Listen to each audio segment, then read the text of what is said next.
All right. Deep dive time, everybody. Today we are talking all things crypto.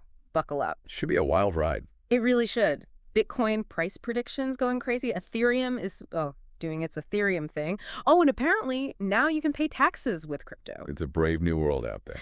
Really is. Okay, so Bitcoin. Let's talk about this prediction from the CEO of CleanSpark.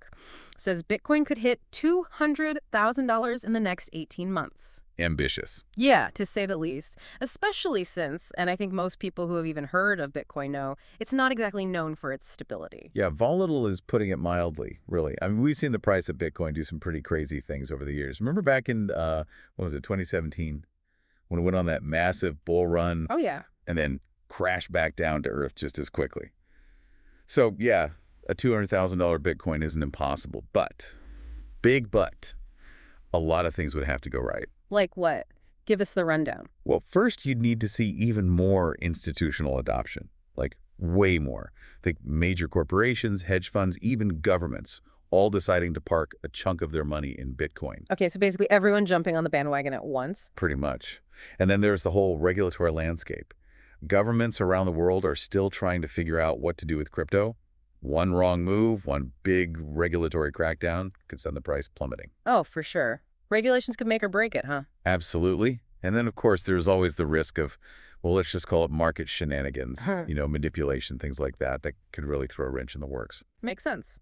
So yeah, 200K Bitcoin. Yeah. Maybe. But don't bet the farm on it just yet. Exactly. All right, let's move on to something a little less price-obsessed. Ethereum.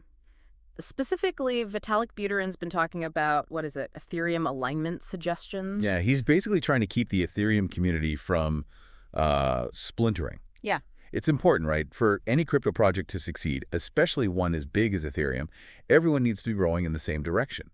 If the developers in the community can't agree on the future of the project, well, that's not good for anyone. So it's all about staying unified, having a clear vision for the future, that kind of thing. Exactly. And this isn't just an Ethereum thing either. It's important for the entire crypto space. If we want to see widespread adoption, if we want to see these digital currencies become a real part of everyday life, the industry needs to present a united front. That makes a ton of sense. It's hard to convince people to buy into something if even the people building it can't agree on what it is, right? Right. Speaking of buy-in, though, let's talk about some of these traditional finance folks dipping their toes into the crypto waters. We've got a few interesting stories here. Like, former President Trump is launching something called World Liberties, and nobody really knows what it is. Yeah, it's a bit of a head-scratcher. Right. Although the fact that they're doing KYC verification suggests they're at least trying to appear, legit. So KYC being? Know your customer. It's a standard thing in finance, verifying people's identities, preventing money laundering, that sort of thing. Yeah. So that's something, I guess. True. Then on the other side of the world, you've got Bithumb, the South Korean crypto exchange, aiming for a NASDAQ listing in 2025. Which, wow. Yeah, that's a big deal.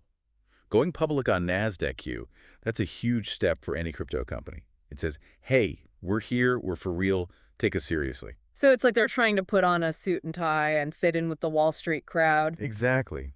And who knows, maybe it'll work. And then closer to home, Ohio is thinking about letting people pay their taxes in crypto. Pay your taxes with Bitcoin. Wild, right?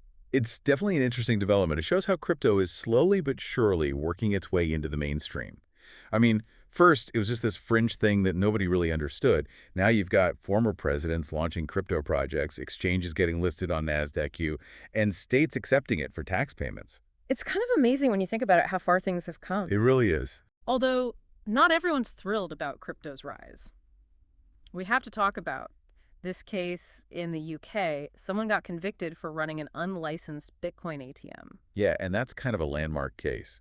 It sets a precedent for future regulation. Crypto ATMs have always been kind of in a gray area. But this conviction shows that authorities are starting to crack down. So does that mean we're going to see stricter regulations on crypto ATMs going forward? It's hard to say for sure, but it's definitely a possibility.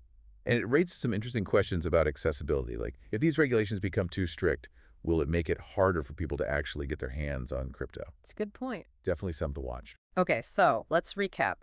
Bitcoin Could be headed to the moon, could crash and burn, nobody knows. Ethereum's trying to keep it together, which is more important than it sounds.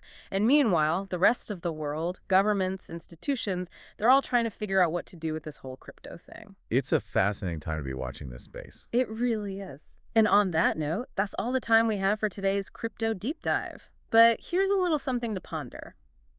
As crypto becomes more mainstream, do you think it will revolutionize the way we think about money and finance, or will it be more of a gradual evolution? Let us know what you think. Until next time.